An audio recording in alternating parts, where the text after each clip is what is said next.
would say there was. All right. Good.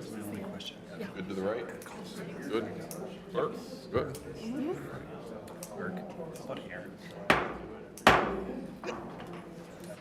I'd like to call the regular city council meeting for Monday, November 6th to order. If you would please rise and join me in the Pledge of Allegiance. I pledge allegiance to the flag of the United States of America and to the republic for which it stands, one nation, under God, indivisible, with liberty and justice for all.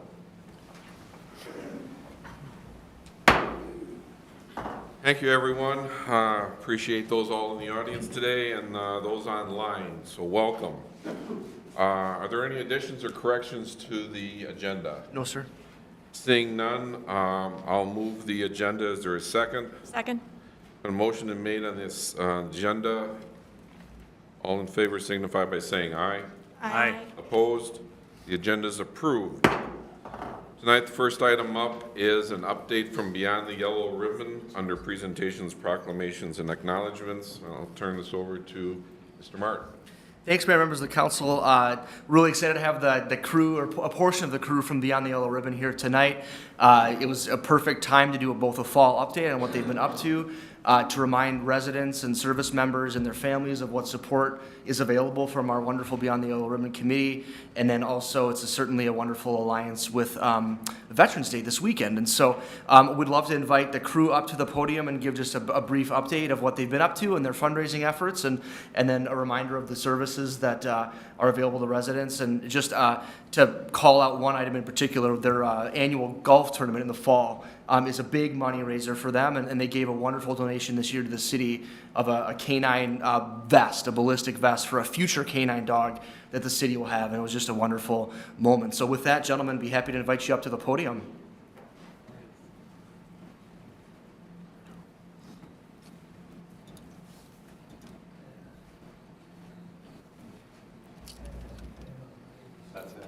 Welcome. With me tonight, Marvin, Stephen, Andrew, Wayne, our mascot, basketball star. Anything else? No. Okay. And I'm Tom Newman.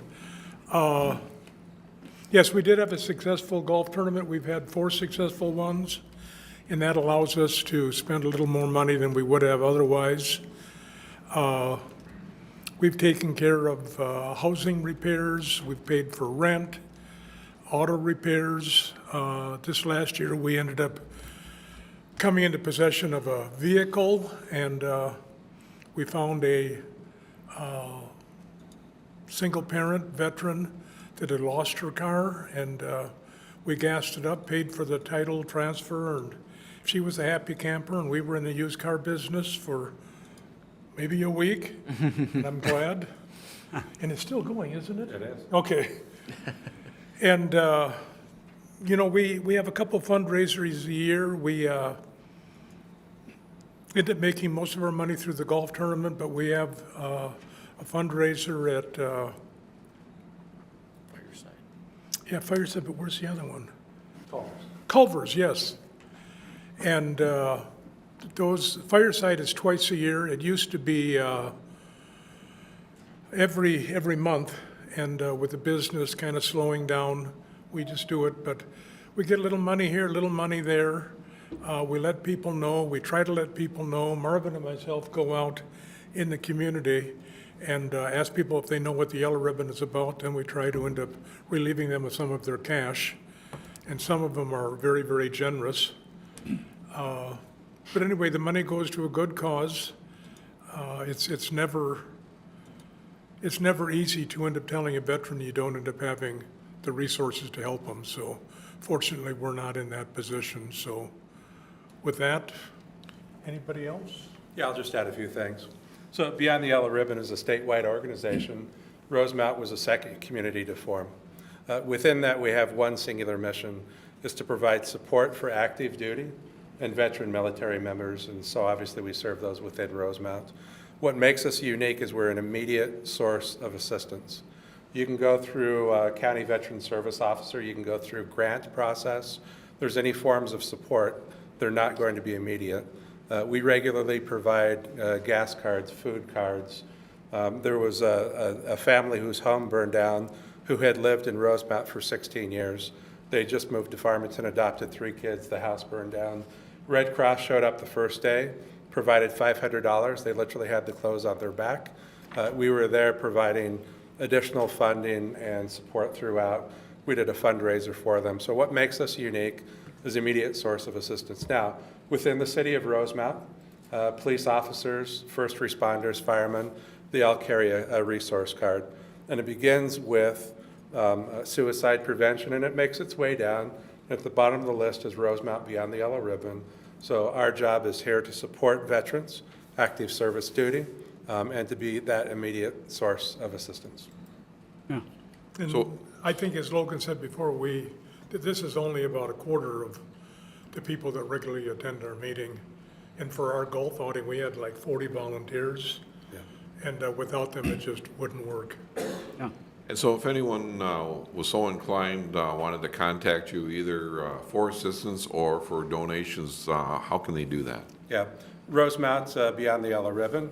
So rosemountbtyr.org.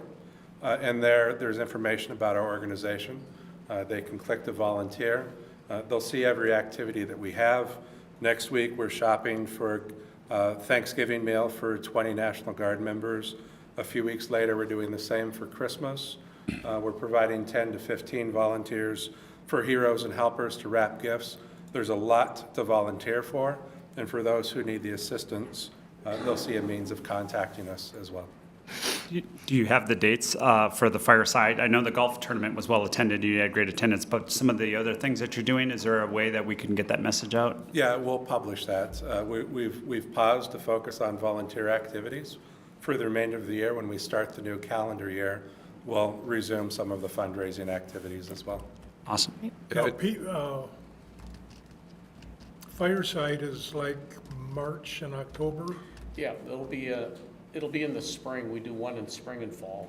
Okay. And it used to be an all-you-can-eat. We had done it in the past, COVID hit. Yep. And then we had to scale it a different direction. And we're back to the pizza and pasta twice a year, like we did before. Just one addition is, as a thank you to our veterans, this weekend we are having a veterans dinner at RCC. It's from 4 to 6 p.m. You have to be pre-registered, and I think today was the last day for that. But we provide them and a guest with a meal, a gift box for the veteran. It's including a number of items, including the cards that were mentioned here, resource cards. We have entertainment, and we're going to have a wonderful meatloaf dinner for our veterans. It's a very classy event. So that'll be coming up on Sunday. Great, thanks.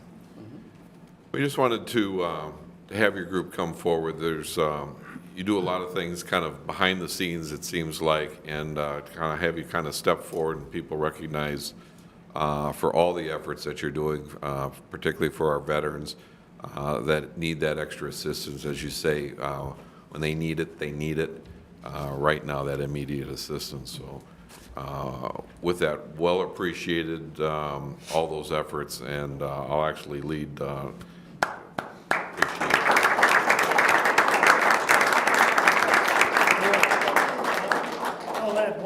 add one more item.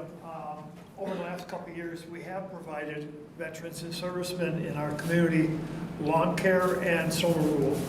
And we're in the process of reevaluating, going back through that, getting what we're going to do for this next year.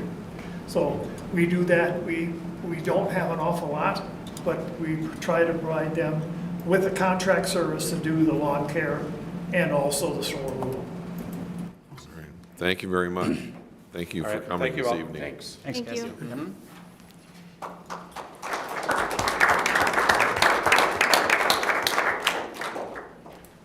Well appreciated, that type of volunteer service in our community. That completes item 3A. We'll move to 3B, a proclamation regarding lung cancer. Mr. Martin. Thanks, members of the council. November is Lung Cancer Awareness Month, and so Mayor Weisenfeld got contacted by a representative from that group that had asked us to make a proclamation bringing some light to that important initiative, and so we've got a proclamation, if the mayor would like to go ahead and read that. All right, I'll move the motion to proclaim November 2023 as Lung Cancer Awareness Month in the city of Rosemount. And the proclamation reads, whereas lung cancer is the leading cause of cancer death among men and women in the United States, and the 5-year survival rate for it is approximately 60%, yet only about 24% of lung cancers are diagnosed at this stage. And whereas screening for high-risk individuals can lead to its early detection and save lives, and funding for lung cancer research trails far behind funding for research of many other cancers. And whereas lung cancer incidence is decreasing twice as fast in men as in women, and by 2035 more women will die from lung cancer than men. And whereas disparities in lung cancer screening, diagnosis, treatment, and mortality are well characterized among African Americans and other racial minorities, and whereas lung cancer in individuals who never smoked is the seventh leading cause of cancer-related death, 60 to 70% or individuals diagnosed who never smoked are women, and the proportion of lung cancers diagnosed in people who never smoked is increasing in the United States. And whereas organizations such as the American Lung Cancer Screening Initiative and Women's Lung Cancer Forum are committed to educating and working to increase screening rates. Now, therefore, I, Jeffrey D. Weisenfeld, Mayor of Rosemount, Minnesota, do hereby proclaim November 2023 as Lung Cancer Awareness Month in the city of Rosemount, and recognizes the need for research in lung cancer affecting women as well as healthful disparities, and encourage all citizens to learn about lung cancer and early detection throughout screening. Dated the 6th day of November 2023. Is there a second to the motion? Second. I have a motion by Weisenfeld, second by Tyson. Roll, please. Klimple. Aye. Weisenfeld. Aye. Tyson. Aye. Reski. Aye. And with that, the proclamation is approved. That completes our presentations, proclamations, and acknowledgements. We'll move on to response to public comments. Look to staff if there are any additional comments or things needing to be heard. Nothing from this week, nope. All right, seeing none, we'll move to item 5, public comment. Anyone wishing to come before council at this time may do so as an item not part of the meeting agenda.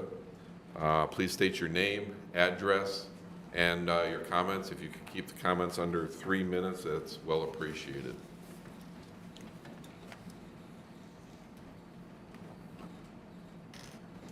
Seeing no one moving to the podium, we will close the public, excuse me. You have one? Okay.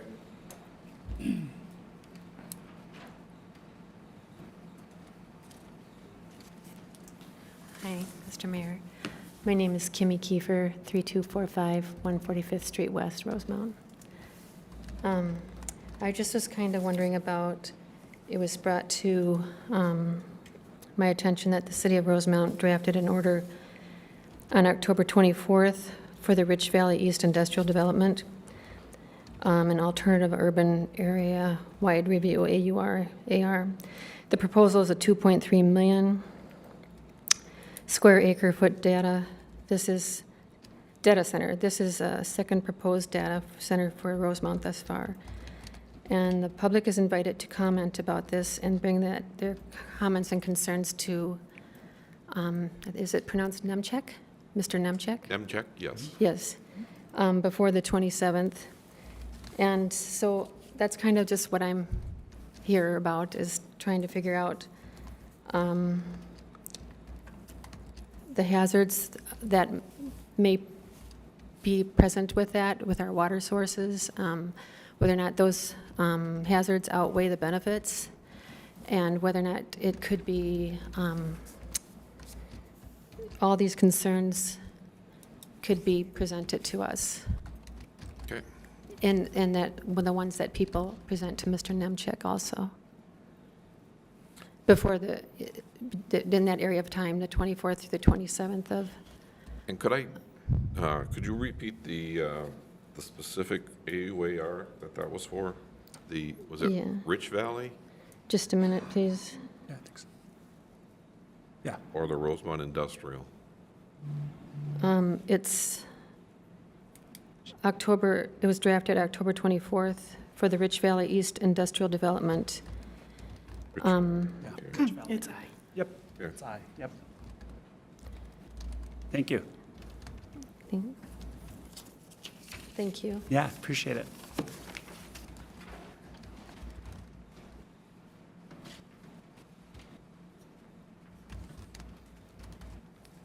Linda Nero, 15039 Derby Circle, Rosemount. My question is, with these two different developments, there was a 54-page master plan or some kind of plan that I was looking at.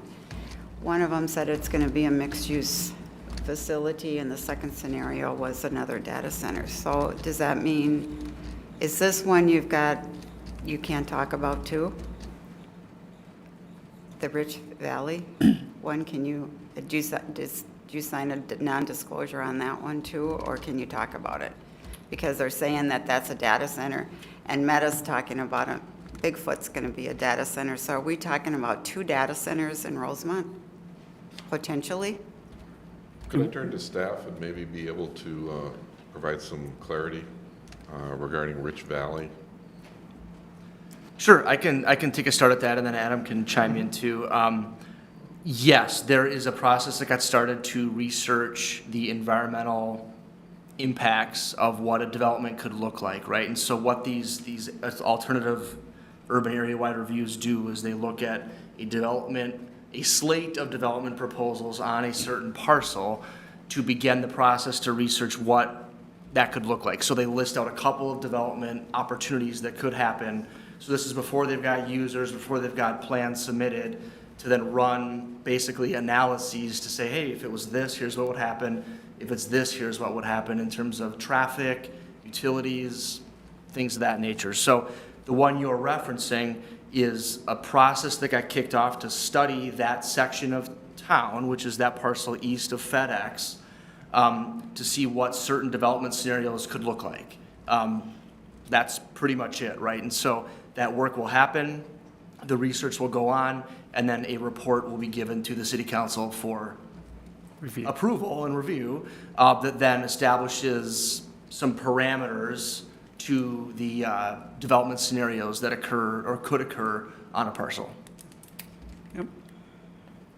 Are you going to have a town hall or anything to talk to us Can we about Can we reference what's next going week? to happen Sure. with these Yeah, development we're areas? working with the Project Bigfoot team, now that they have formally submitted an application to the city, to do an open house before it goes to the planning commission meeting. So stay tuned, I would say later this week, to find out when that may happen, but finalizing the details for that. But certainly on Project Bigfoot, yes. These other projects, there isn't a firm proposal or anything to respond to, so no town hall per se on that, but a Project Bigfoot open house is being planned. Yep. Thank you. Thank you very much. Anyone else wishing to come before council? With that, we will close the public comment, completes item 5. Move forward to item 6, the consent agendas, items A through N.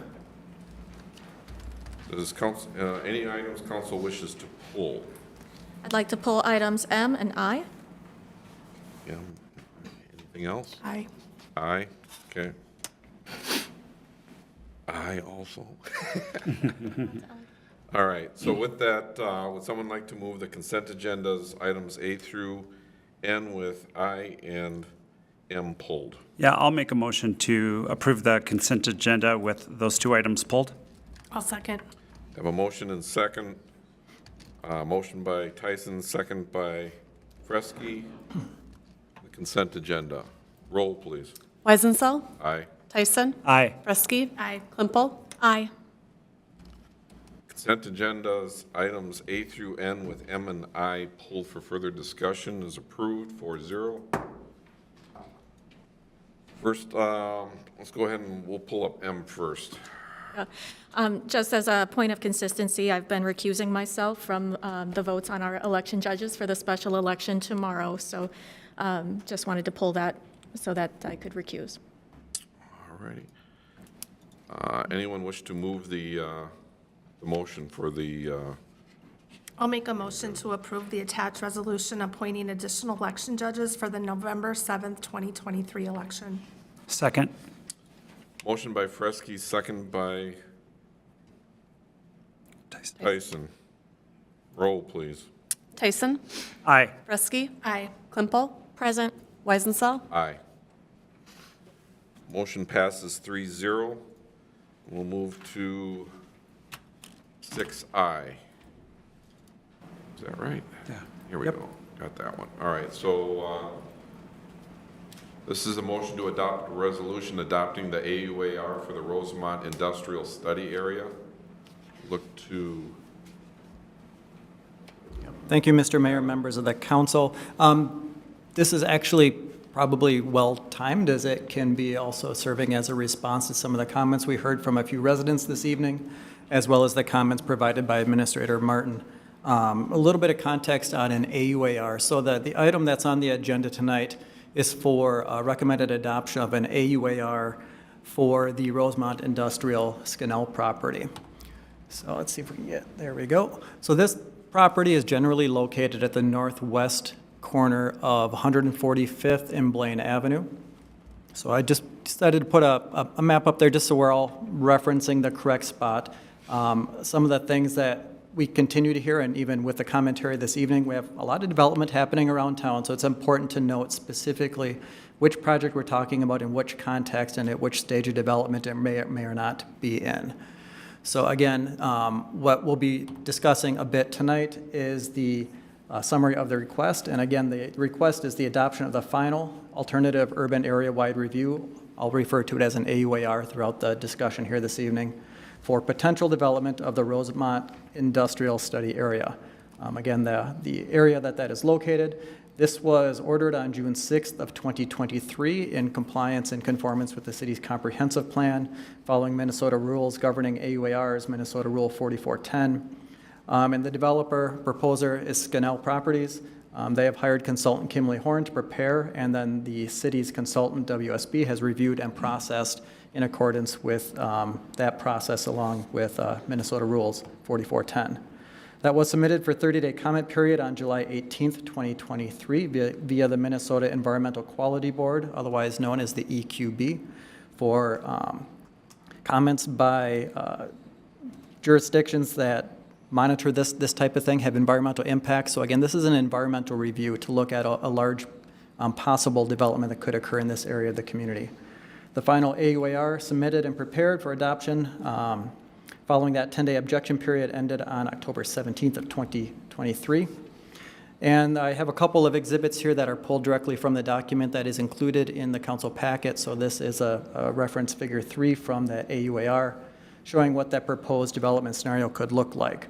So again, a little bit of background on what an AUAR is, and this is going to deviate a little bit from the specific nature of their request, but it is certainly a theme that we're hearing and discussing a lot. AUARs are initial environmental studies and reviews that are done when proposed developers are looking to make very large types of developments occur in the city. So instead of doing individual environmental reviews for individual projects, they have the opportunity to do what's called an AUAR, which studies en masse a larger area that could be considered for any number of proposed development scenarios.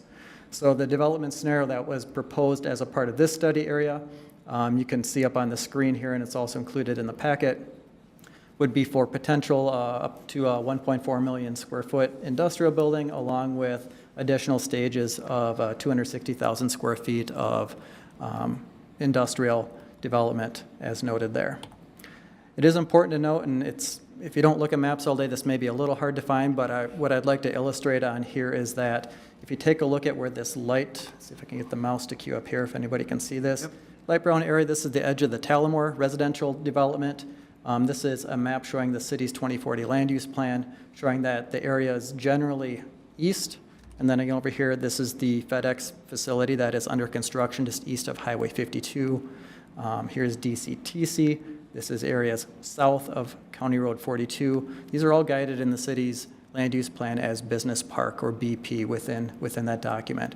So again, this AUAR is in alignment with the city's comp plan. This is development that has been long considered. And at this stage, what the council is being asked to discuss or consider for adoption is that environmental review document studying that type of development scenario proposed on that following slide. This is again because, again, we have a lot of different developments in different stages. So just a simple map showing what we're talking about. So the item that we're discussing for consideration this evening is the Scannell development right here. For reference, this is where Project Bigfoot has made a proposal. And then the light green over here, this is called Flintlock 52. Some people refer to it as Opus property. Opus controls the land over there. That is also within the Umore area. So the recommended action for this evening is that staff is recommending approval of the resolution adopting the AUAR, which is then considered the official environmental review document for any development that occurs in the study area and meets the requirements of Minnesota Rule 4410. So a recommended action would be to adopt that motion as bolded on the screen there, and it can certainly stand for any questions from the council. Yeah. Okay, sorry. Thank you for that. And so, you know, this was a question that I had for staff as well, and so this is very helpful. But that map was very helpful. I think Councilperson Fresky said really, like, that helps give people a good idea. And it's too bad that a couple of the questions that came today they had left. So hopefully they watched this. But when people talk about the environmental concerns that they have about development and everything like that, they talk about the EAW, so the Environmental Assessment Worksheet. What I understand, if approving this is kind of more of a comprehensive, like even a deeper dive by adopting this resolution, that we would be doing a deeper dive of investigation of this land to make sure that not only is it safe, but it's safe for this positive development that we're trying to bring to the community. Is that correct? Yep. That's a good way to put it, council member.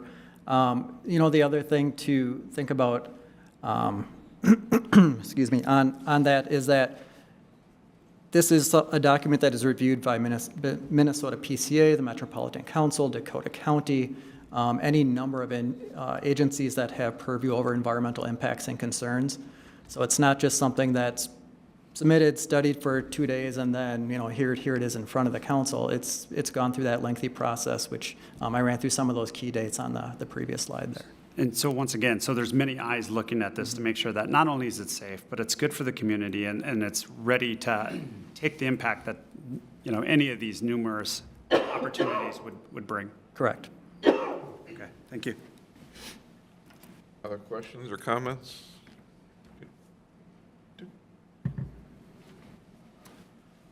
Alrighty, hopefully that sheds some light on this. Would anyone like to move the Yeah, also, resolution? I'll move the motion to adopt a resolution adopting this AUAR for the Rosemount Industrial Study Area. Second? I'll second. And a motion by Tyson, second by Klimpel. Roll, please. Fresky? Aye. Klimpel? Aye. Weisenthal? Aye. Tyson? Aye. And that passes 4-0 and completes all consent agenda items, completing 6.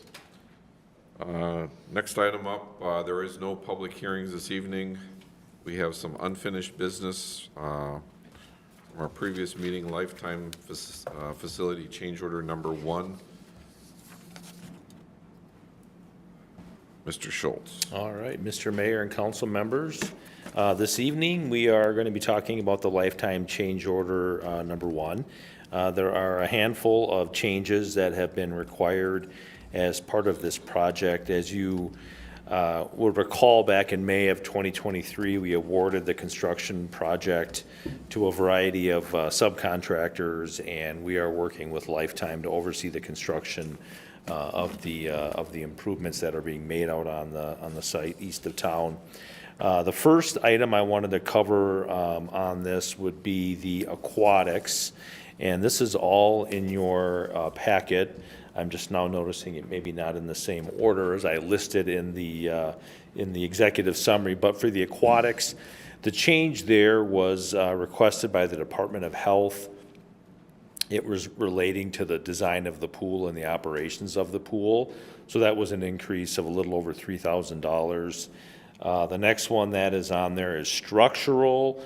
The structural actually is a deduct, so we're actually saving $88,000, a little over $88,000 on that. And that's from just a switch that the architects made in looking at how we were going to connect, the walls and the footings together, switching from a grout setting to an embedded wall connection saved us a little over $88,000. Hey, Dan, The next, can I just stop you there for a Yes. second? Does that happen a lot? Councilmember Tyson, in projects that we've had over the years, there will be some times where we will have deducts, and when we see things that we can maybe retool or redesign, or we just find a better way to do it that maybe is a little more efficient and cheaper, we will bring that forward. So you'll see that throughout the project. I'm sure it's not going to be maybe as many as the add-ons that you'll see, but we definitely will see some of those. It's nice to see those too, I guess. Yeah, That's awesome. it is. It is, definitely. The next one on my list was concrete, and the concrete is for frost footings. The detail in the plan just wasn't as detailed maybe as we should have had it, and so it didn't go into the details of the actual frost footings at the stoops. And so we've incorporated those back into the plans, and that will be an additional cost that will come out of the contingency fund, which we have for the project. For the civil has a variety. There are, I think, 9 different things that we're looking at for civil. One of those is a deduct, but we're looking at the time of when the plans and specs went out, we had not yet chosen a location or a design yet for staging the temporary trailer and the temporary parking for the project. So that was added on to the project. Then we had a structure slide gate and a pond, some pond grading we had to redo. Actually, that was a deduct. We didn't have to do it once we looked at it. We felt that we could get by without some of those improvements. The Met Council had some changes to where we dispose of the backwash from the pool, outdoor pool, so that was going to the storm, not sanitary. So that was a change. We had a little extra aggregate base to our laydown area for the staging and temporary trailer, the design of some frost footing work, drainage flow at the south end of the pond. We had to do some incorporation of adding work to get the flow to work, get some regrading. And then the last one was a temporary storage tank, which is covered through our contingency funds. It's a long time to have portable toilets out there on the site, so we're looking at about 2 years.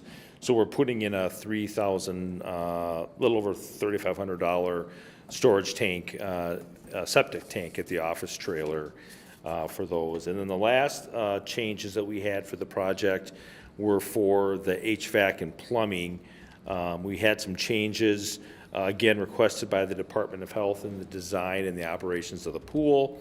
And then we also had those changes, some HVAC and plumbing changes that were related to, again, the Met Council wanting the pool to drain to the sanitary, from the sanitary to the sewer instead of that, to the storm sewer. So those are the changes that we have for option 1.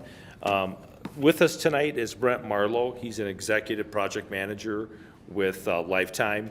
He's one of the people that I work with on a regular basis on this project. And so one of the things that you'll see in the next change order that I'm going to talk about on the next council item is we've got a different way we're going to manage the information that we share with you on these change orders to be a little more detailed and a little easier to maybe follow through. I know there's a couple things on this change order that just talks about, post-bid addendum number 3 and number 6. Well, that doesn't mean anything to the council members or staff unless we go through and actually look up what those addendums are. And so we're going to call things out a little cleaner in the future, and I'll show that to you when we get to the change order number 2 here after this one. So with that, I will stand for questions. Okay, regarding change order 1, is there any questions or comments from any of the council? No. Good? I'm good. All right. Just, the reason we kind of held this up a little bit was just to make sure that there was some backup that was associated with it, and clearly there wasn't before. This is much better. Would note that in regards to change order 1, and we've talked about this, is just following up to make sure that there's some more detailed backup regarding quantities and unit prices that support this, which you're going to share on change order 2 coming up. Correct. So, again, kind of directed to the contractor, make sure that we get all that kind of backup to support us. So with that, someone like to move the recommended action? Yeah, I'll make a motion recommending the city council approve the change order number 1 for the Lifetime facility as listed in the executive summary and detailed in attached documents. Second.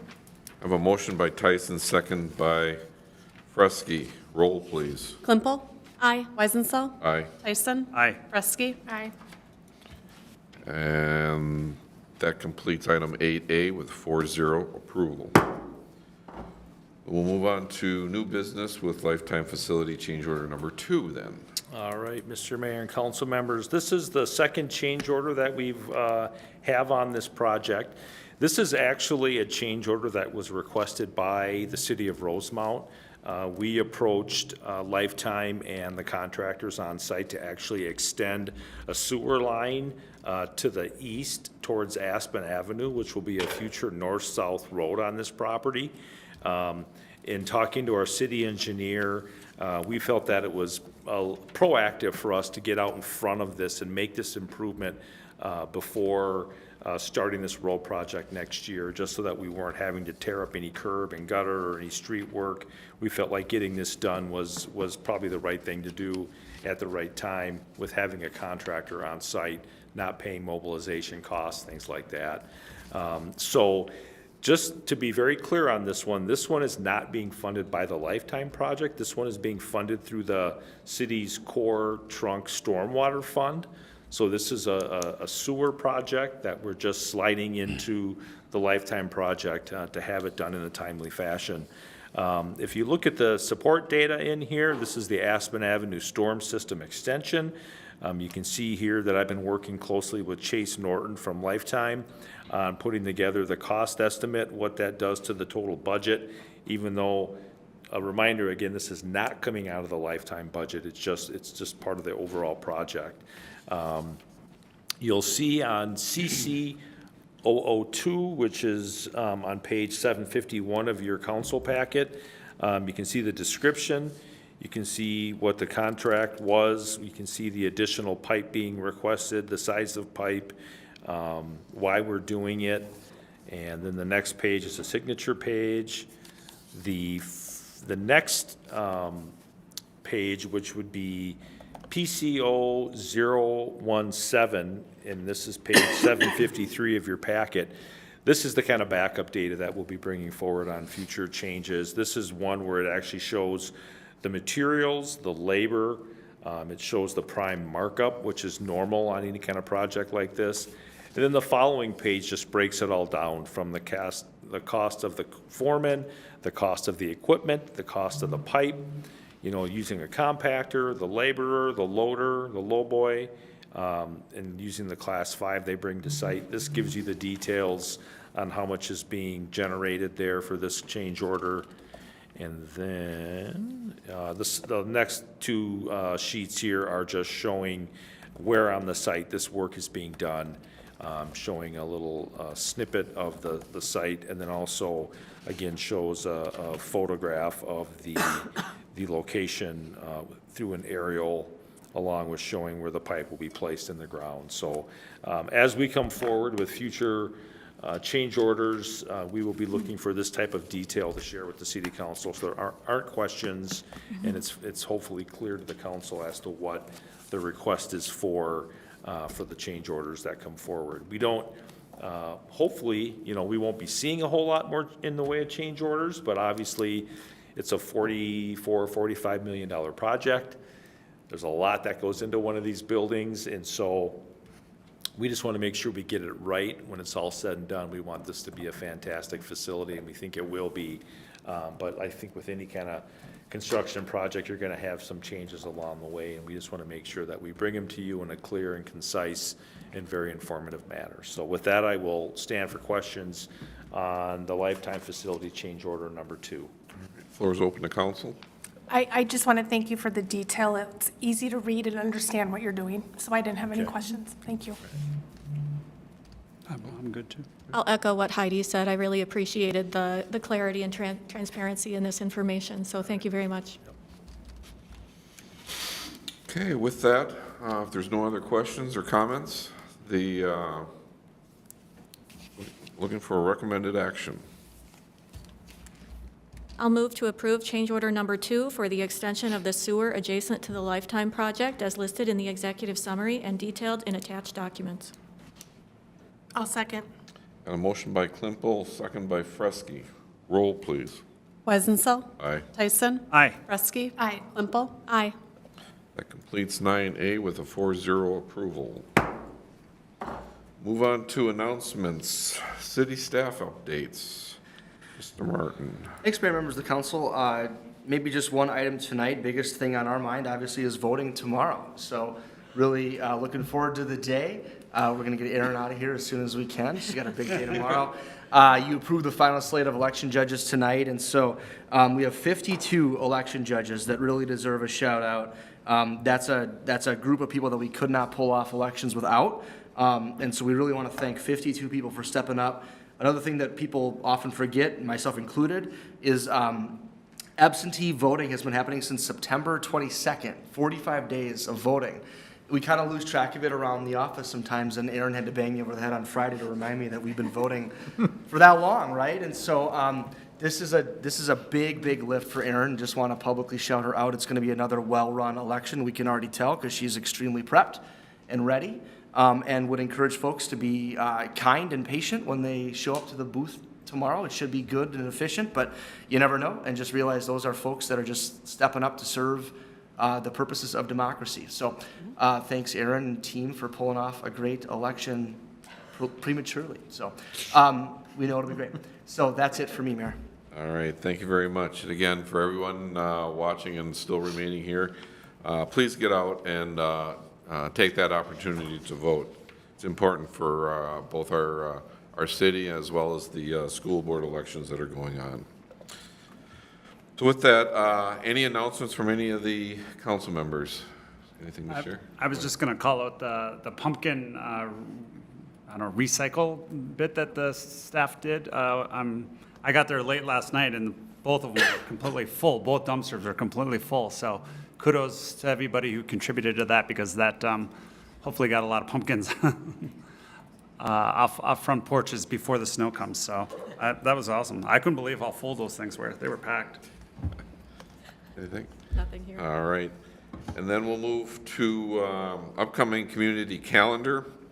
As mentioned, maybe previously with Veterans Day coming up, the city offices will be closed Thursday, November 10th, all day. The Environmental Sustainability Commission will be meeting on November 14th, 5:30 to 6:30 here in council chambers.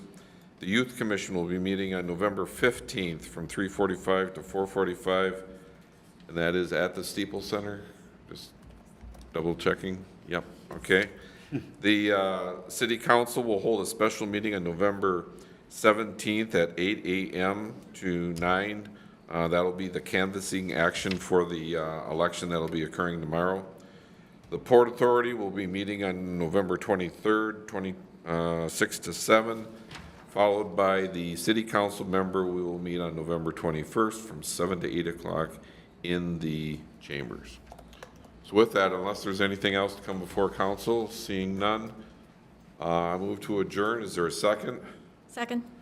Motion been made and second to adjourn. All in favor signify by saying aye. Aye. Opposed? We are adjourned. Thank you.